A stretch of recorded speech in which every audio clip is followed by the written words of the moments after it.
Los saludo nuevamente, buenas tardes. Segunda clase del taller de procesos ejecutivos, continuando con la capacitación de Foja Cero. Hoy tenemos como invitado al doctor Fabián Casas, que va a abordar el tema de excepciones en el proceso ejecutivo. Como nueva modalidad y para ordenarnos, vamos a activar el chat para las preguntas, ¿sí? Solo para las preguntas. Los saludos los podemos hacer activando el micrófono. Media horita antes de que termine la exposición de Fabián. Fabián, vos nos avisás más o menos cuando estás por terminar y habilitamos el chat, así ninguno se queda sin poder preguntar, ¿sí? Bueno, bienvenido Fabián y te escucho. Bien, perfecto. Bueno, ¿qué tal? A todos buenas tardes. Gracias por participar. Esperemos que pueda ser un ida y vuelta interesante para ustedes. Como siempre digo, el tema a veces mal llamadas excepciones. ¿Por qué?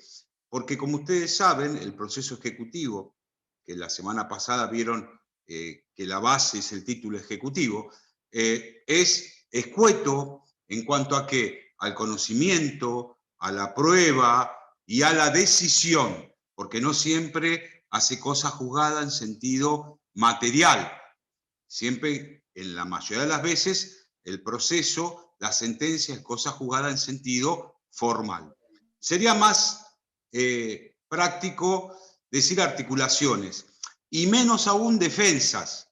Si bien se dice excepciones por el marco escueto, todos los autores prefieren hablar de excepciones, no de defensas, porque la defensa habla más que nada a un proceso como el sumario o el ordinario, donde hay amplitud de discusión, amplitud en la prueba, amplitud de conocimiento, y donde la sentencia a dictarse, lo que vamos a obtener es el reconocimiento de un derecho, cosa que en el proceso ejecutivo la sentencia no nos va a reconocer el derecho.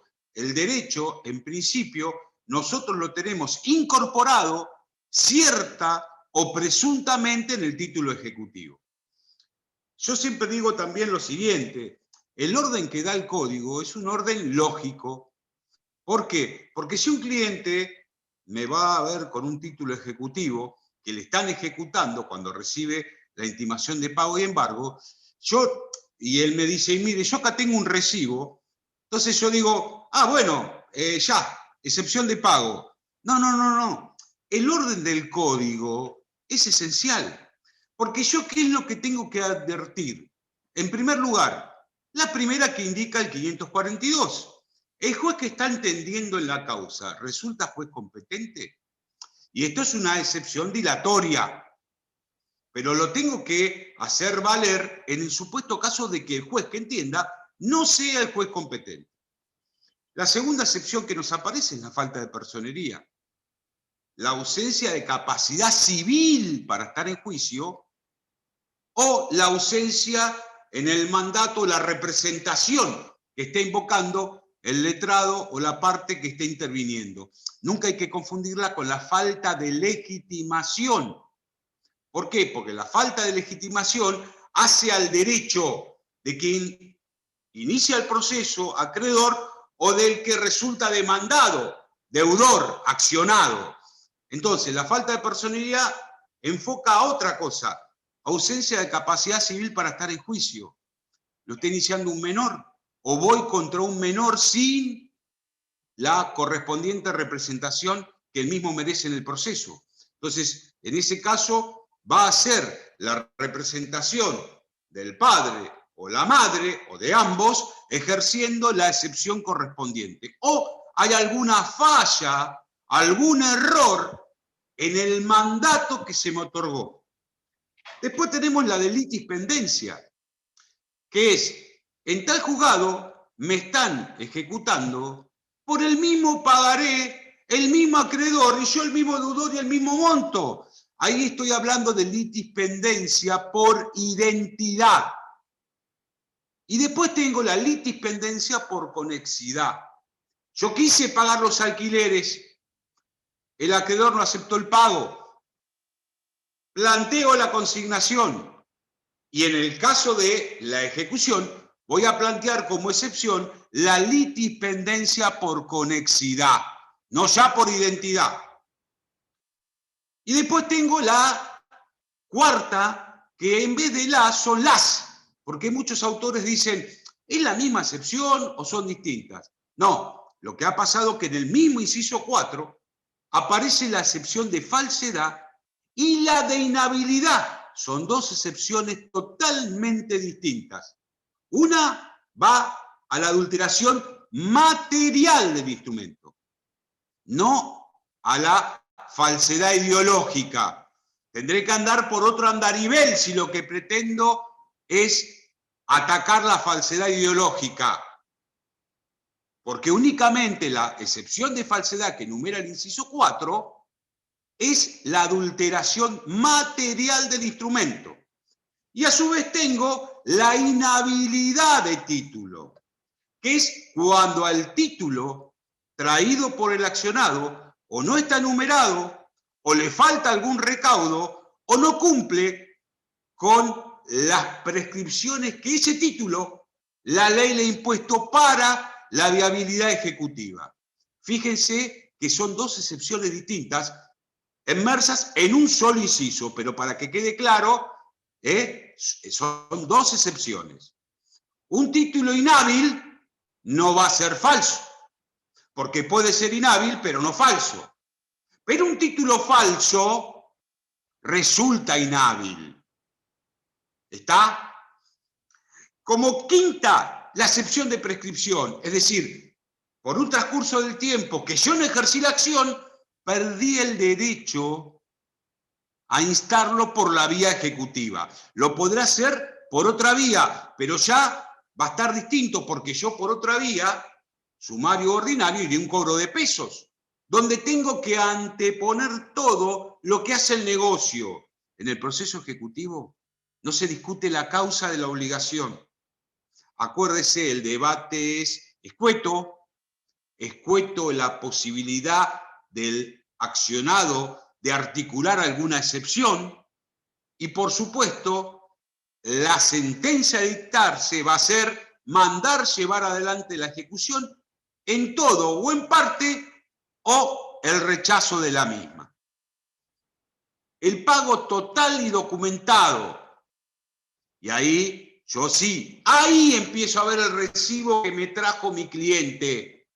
Porque analizando las primeras 5, no vi la necesariedad del planteo de una excepción distinta a la que sí podré plantear por el instrumento que trajo mi cliente. Si ese instrumento cumple con los recaudos necesarios para instar la viabilidad de la excepción. Pero háganme caso, siempre analizo desde el primer inciso del 542. No se vayan directamente a aquella que me parece. Voy a analizar todos los extremos que realice para poder determinar si el planteo va a ser de una, de dos o de más excepciones.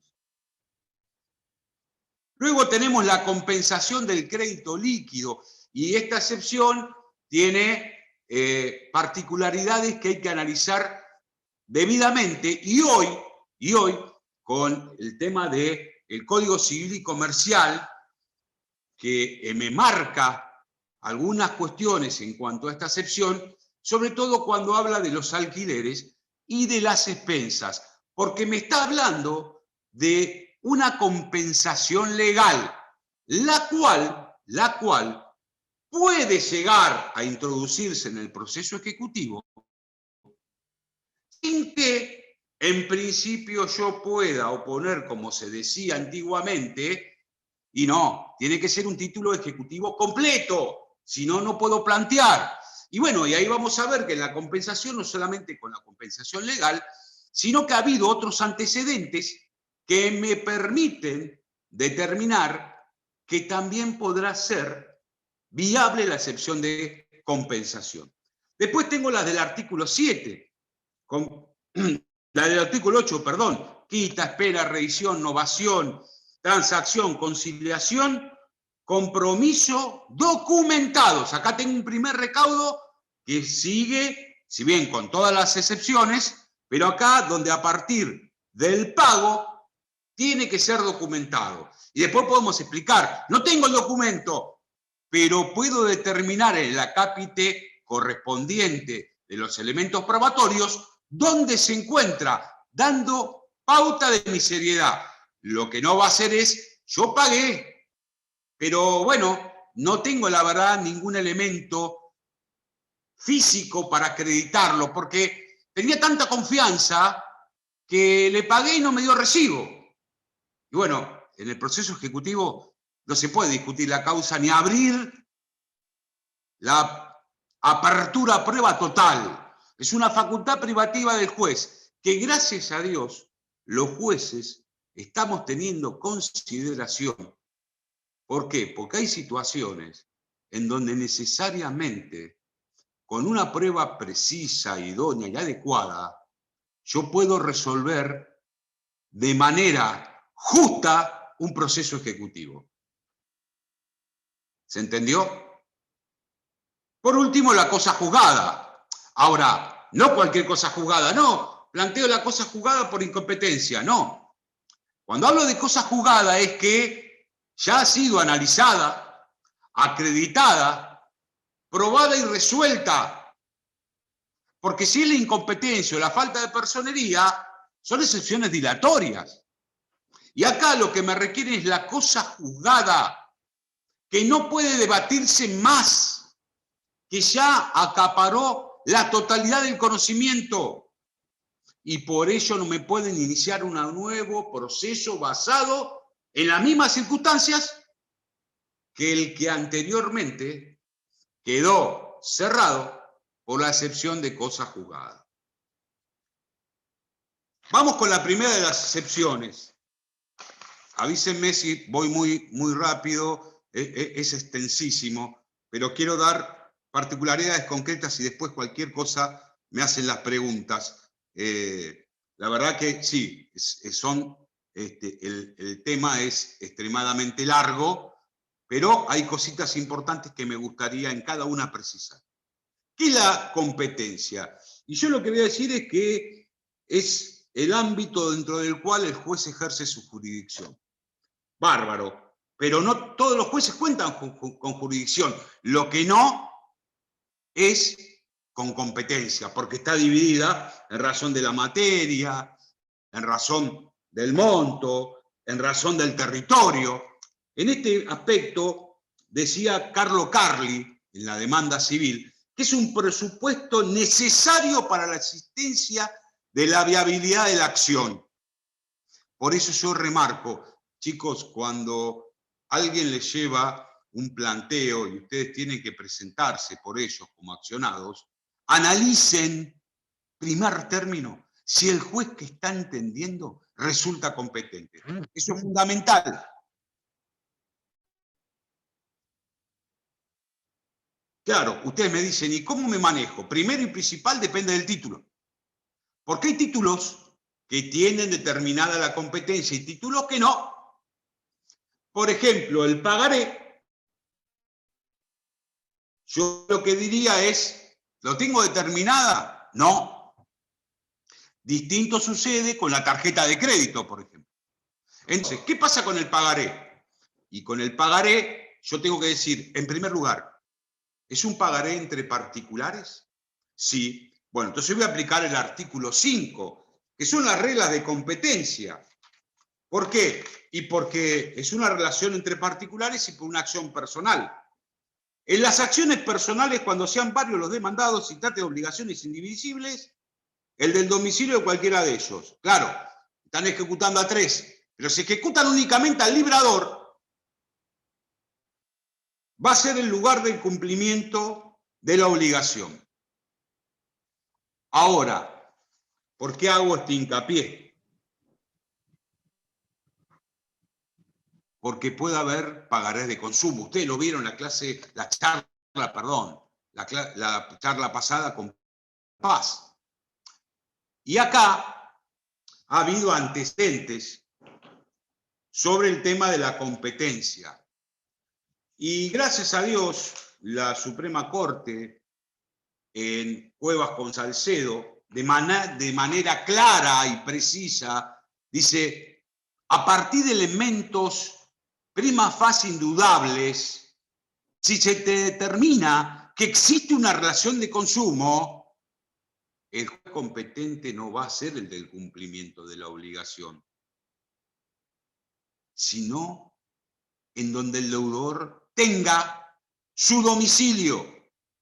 Y ahí empieza a jugar el artículo 36 de la Ley de Defensa del Consumidor, en lo que hace a la competencia. Pero antes que ello, hubo dos fallos de la Cámara Nacional Comercial, Sala B, de fecha 13 de agosto del 2009, y Sala E, del 26 del 8 del 2009. En el primer fallo, Banco con Silva, se estableció que era competente el lugar de pago, de cumplimiento de la obligación. 13 días después, otra sala distinta dice, no, porque los jueces pueden declarar la incompetencia de oficio. Y en este caso, corresponde declararla porque tiene que privar el artículo 42 de la Constitución Nacional y el artículo 36 de la Ley de Defensa del Consumidor. Por lo tanto, juez competente es el del domicilio del deudor. Pasó mucha agua sobre el puente y con fecha 29 de junio del 2011 hubo un fallo plenario de la Cámara Nacional Comercial que llamó a plenario la Cámara en pleno, ni ningún expediente, sino que dijo, muchachos, acá estamos dictando resoluciones que se están contradiciendo unas con las otras. Fijamos que en materia de pagarés de consumo, el domicilio para poder iniciar es el domicilio del deudor. Juez competente, el juez del domicilio del deudor, del consumidor. Claro, pero ¿eso por qué? Porque el 1 de octubre, del 1 de septiembre del 2010, aparece Cuevas con Salcedo, fallo de la Suprema Corte. Por lo tanto, si se trata de pagarés de consumo, me olvido del artículo 5 y voy directamente a lo que es defensa del consumidor, domicilio del consumidor. En Mar del Plata hubo fallos como Banco con Nicoleto, Banco con Sánchez, 2012, Carlos Giudice con Ferreira, 2012, y Contar con Joffre, también del año 2011. Hoy por hoy queda claramente determinado que el domicilio, en caso de que exista relación de consumo, es juez competente el domicilio del consumidor. Esto yo he tenido discusiones con distintos jueces del departamento judicial, porque dicen, algunos decían, no, pero que planteen la incompetencia y después la resolvemos. Y yo decía, perdón, pero la Ley de Defensa del Consumidor es de orden público. Y me parece que nosotros, y lo dije en la charla pasada, hoy los jueces somos aquella luz azul en el camino. Algunos se va a acordar del cóndor, una luz azul en el camino. ¿Y por qué digo esto? Porque estamos llamados a necesariamente solucionar los conflictos y hacerlo con un estudio acabado, y sabemos que el servicio de justicia no tiene más espera. Ya lo decía el maestro Morelo, el derecho tarde no es derecho. Por eso él siempre decía, ir al 551, así es la más fácil. Pero si lo podés resolver en un proceso ejecutivo, ahí tiene que estar la figura del juez, que tiene la facultad privativa para la apertura a prueba y conocer acabadamente la existencia y análisis de ese título ejecutivo. ¿Qué pasa con el cheque? Y el cheque, la competencia, claro, yo tengo el artículo 3 que dice el domicilio del banco girado será la ley aplicable. ¿Está bien eso? Y yo lo tengo que decir, muchachos, no, porque yo estoy hablando de competencia, no de ley aplicable. Pero ojo, porque ahí yo pongo un tema que es el punto de conexión. Ustedes saben que por la OPACI 1.1.1.5, en el acápite de cuenta corriente 1.2.4.5, dice que el librador, el cuenta correntista, tiene que en el banco constituir un domicilio y uno real. Ese domicilio especial tendrá efectos para la cuenta corriente, pero a su vez, a posteriori, con otro pase, dijo, tendrá que ver para la cuenta corriente todos los trámites, inclusive cheque, con lo cual ese domicilio especial puede ser tomado para juez competente. Ahora, en primer lugar, el juez competente va a ser el domicilio del banco girado. Y también puede ser trasladado, que esto la Suprema Corte también lo ha permitido, al domicilio del cuenta correntista. Y después hubo una discusión porque la sala primera de Plata determinaba que era el domicilio del banco girado, y la sala 2 dice sí, pero puede ser prorrogable al domicilio del librador. Y después hubo un fallo plenario que dejó de lado, dice, cuando lo que se ejecuta son, no al librador, sino a los endosantes y avalistas, y aplica el 5, inciso 3, el domicilio de cualquiera de ellos a elección del actor. ¿Qué pasa con la cuenta corriente? Y la cuenta corriente, en principio, si uno va al Código Civil y Comercial, nada agrega en lo que hace a la competencia. Y entonces me voy a manejar a partir del artículo 5, cuando se ejercita el del lugar en que deba cumplirse la obligación, que evidentemente va a ser la sucursal del banco, donde yo, cuenta correntista, tuve la posibilidad de iniciar esa convención con el banco girado. Tarjeta de crédito. Bueno, acá sí tengo una competencia establecida por ley. Fíjense que el artículo 52 dice, serán jueces competentes los diferendos entre emisor y titular, el del titular, emisor y fiador, el del fiador, emisor y titular o fiador conjuntamente, el domicilio del titular. Ahí me fija claramente la competencia. En lo que respecta a alquileres y expensas, no hay ninguna disposición que hable de la competencia, con lo cual me voy a manejar claramente con el artículo 5 del Código de Procedimientos. Lo que sí, en este caso sí tengo que ver que a veces se establece que el tribunal arbitral será el que entienda los conflictos que se suscitan entre las partes. Ahí lo que tengo que ver, si el juez del lugar de pago de las mismas, o sea, de las expensas o de los arriendos, y si no, a elección del actor, el lugar de la unidad funcional. Yo tengo que analizar qué dice el reglamento, porque es convención para las partes, en el caso de las expensas. Pero también puedo plantear que si yo tengo mi mueble en Mar del Plata, donde yo pagaba las expensas en Mar del Plata, donde se rige la jurisdicción de Mar del Plata, ¿por qué me hacen ir a la jurisdicción de la ciudad de Buenos Aires? Podré plantear la incompetencia, porque puede haber situación de que me están sacando los jueces naturales. Y eso ustedes lo tienen que saber muy bien. ¿Por qué? ¿Por qué me sacan? Y muy simple, porque en la ciudad de Buenos Aires la tasa que se aplica es la tasa activa, no la tasa pasiva. Entonces, ya ahí corren con una ventaja, pero puedo plantear la incompetencia porque me están sacando de mis jueces naturales. Yo vivo acá, tengo domicilio en el asiento de la unidad y con respecto a ello cumplo acá.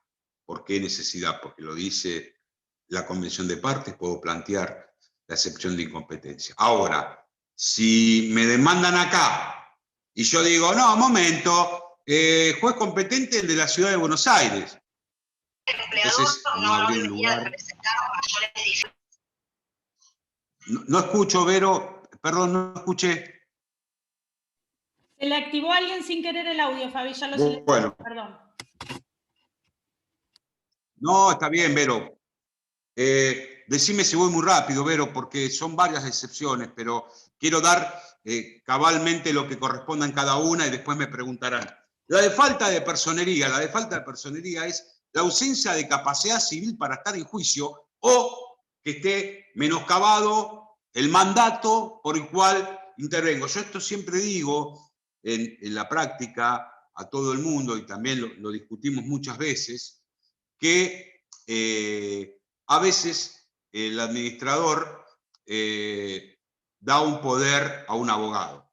Bueno, hay que ver bien el tema del poder, porque Juan Carlos García, administrador del consorcio Gallinacio 3, otorga poder al doctor Pirulo a los efectos de que realice los juicios. Claro, entonces viene el abogado y dice, apoderado del consorcio. Y vos te fijás y decís, no, pará, Juan Carlos García. ¿Qué faltó ahí? Juan Carlos García, en su carácter de administrador, de acuerdo, va a decir el escribano, a las actas de asambleas de tal fecha y tal fecha, en su carácter de administrador, concede poder al doctor tal.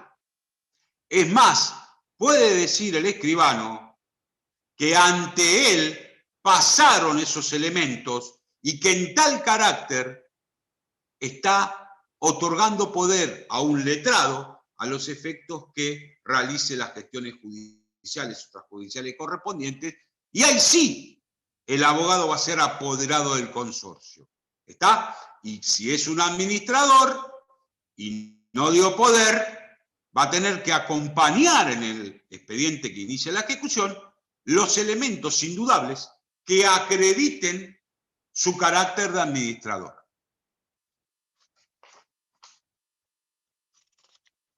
Con la falta de personería es otra excepción dilatoria. Si se hace lugar a la excepción, ya sea porque se está iniciando un juicio contra un menor o hay una falla en los poderes, se les va a dar un plazo a la parte, se hace lugar, se da un plazo, 10 días, a los efectos de que cumpla acabadamente con la personería bajo percibimiento, y ahí sí se transforma en que se sentencia lo que es el juicio ejecutivo, porque se va a tener por desistido de la acción. Entonces hay que tener mucho cuidado cuando se nos notifica que se hace lugar a la falta de personería, porque ahí me va a correr el plazo, que la misma resolución lo dirá, para que cumpla acabadamente con este punto, que es otro elemento más, presupuesto válido para el inicio de una acción. Inclusive se ha dicho, y esto lo ha dicho Falcón, Morelo y también Kaminker, que hasta el juez puede, tanto actor o demandado, de oficio analizar el extremo de la personería y mandar a cumplimentar. Fíjense ustedes. Excepción de falsedad. La excepción de falsedad es la falsedad material. Existe borrado, enmienda, sobreraspado, alineaciones, enmiendas no salvadas, falsedad material. Porque si fuese falsedad ideológica, tendré que ir por la vía del artículo 296 del Código Civil y Comercial y 393 del Código de Procedimientos. Quiere decir que es toda aquella violación al carácter y convención del instrumento en perjuicio de la parte. Tiene que estar acreditado. ¿Y cómo lo voy a tener que hacer la acreditación? Evidentemente, con una prueba idónea. En el proceso ejecutivo, yo me tengo que manejar también con la prueba adecuada e idónea, documental, informativa y pericial. Pero doctor, confesional, testimonial, no. Tal vez una testimonial de reconocimiento para algún instrumento, pero no puedo discutir la causa o la obligación. Pero pese a ello, el juez tiene facultad privativa para considerar la necesariedad de la apertura a prueba a los efectos de alcanzar la verdad en la disonancia de ambas partes. ¿Está? La excepción de falsedad, la prueba, carga 547. ¿En quién? En el accionado. Yo, accionante, tengo un título ejecutivo completo. Vos, accionado, sos el que a través de las excepciones que correspondan, en este caso la de falsedad, tenés que acreditar los extremos. No sirve decir, yo no firmé el instrumento. Y necesariamente, cuando se corra traslado de esa excepción al accionante, va a decir, perdón, sobre él cae lo que es la carga de la prueba. Y en consecuencia, no ofreció la prueba idónea. ¿Cuál es? La prueba pericial caligráfica. Prueba por excelencia, que sé que lo puedo hacer por cuerpo de escritura, citando a la parte para que realice su firma en distintos momentos y estados de ese documento, de ese acto, o puede ser a través de lo que comúnmente se dice el cotejo con elemento indubitado. Esto se utiliza casualmente cuando está la persona fallecida o porque tal vez tiene antigüedad del instrumento y se necesita tener también la firma autenticada correspondiente a la persona del accionado. Eso lo podemos tener claro, las firmas consignadas en documentos auténticos, los documentos privados reconocidos sin juicio, el impugnado en la parte en que haya sido reconocido como cierto por el litigante a quien perjudique, y las firmas registradas en establecimientos bancarios. La va a tener que ofrecer también la parte accionada, que sobre ella pesa la carga de la prueba.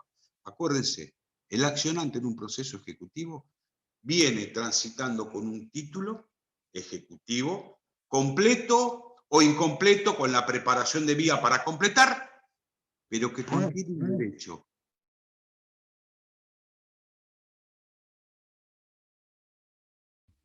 Fabián, se te cortó, no te escuchamos.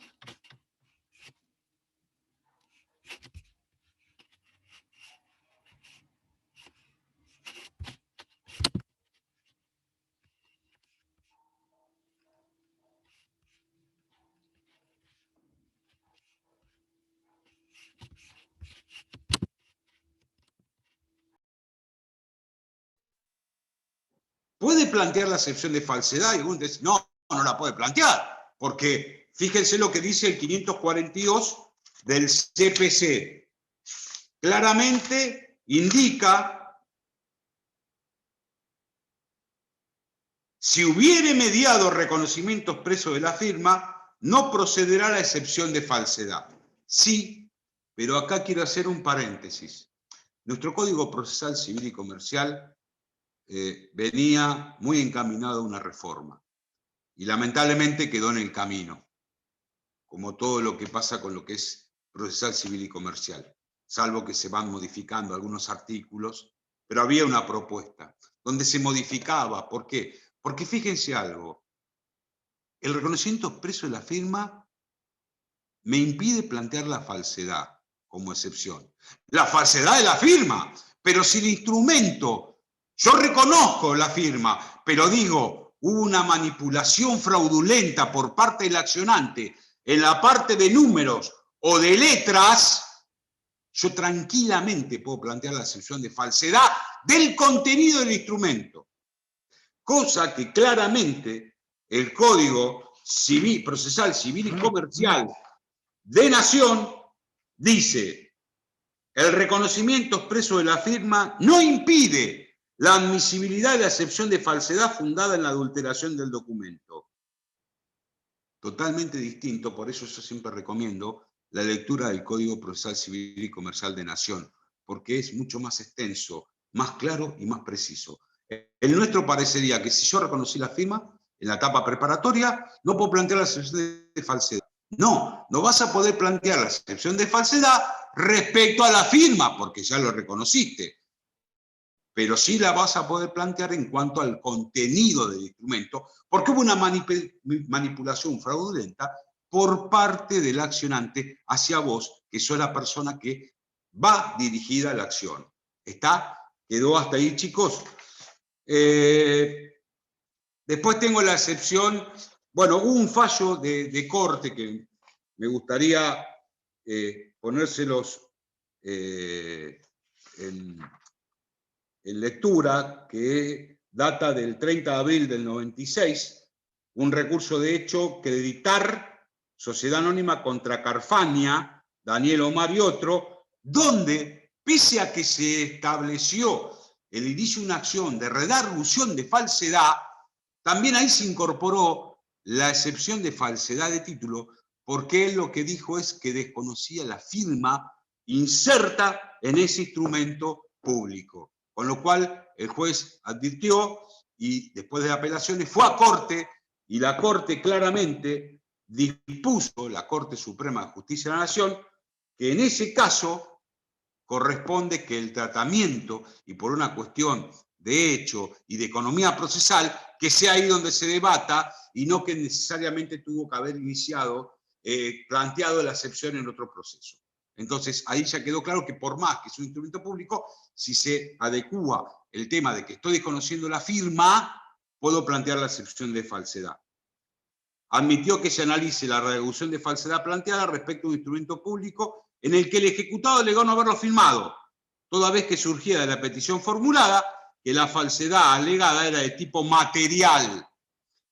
Muchos también se confunden y dicen, perdón, está adulterado el instrumento, porque yo lo firmé y era por 1.000 pesos y ahora me está ejecutando por 100.000. Bueno, lo que voy a decir ahí, eso no es falsedad material, vos lo firmaste el instrumento. Lo que no estuviste astuto es en esperar que se complete. Siempre hay que esperar que se complete. ¿Por qué? Porque hubo un mandato tácito, vos le firmaste el instrumento. Y al firmarle el instrumento le diste un mandato tácito. Completalo con lo que vos quieras. Y ahí viene la problemática de esta excepción. Yo recuerdo un caso de donde se ejecutaban 3 pagarés, enumerados 1, 2, 3, mismo demandado, mismo monto y mismo beneficiario. En ese caso se plantea la excepción de falsedad, pero muy astutamente la abogada de la parte demandado dijo, perdón, yo acá le acompaño otros pagarés que tienen la correlación, perdón, eran 4, 5 y 6, y ella trae los pagarés 1, 2, 3 y 4 que había pagado su cliente, y dijo, fíjense que 1, 2 y 3, el firmante lo hace por una empresa que hoy está en quiebra. Lo que hicieron es borrar, sobre raspar, donde decía el nombre de la empresa y quedó la firma de un particular. Con lo cual, la pericia claramente determinó que había un fuerte sobreraspado que casi rompe el papel, el hilo del papel, y una de las preguntas era si se podía determinar, si hubo un sobreraspado, qué decía debajo de ese sobreraspado. Y lo que dijo es que no.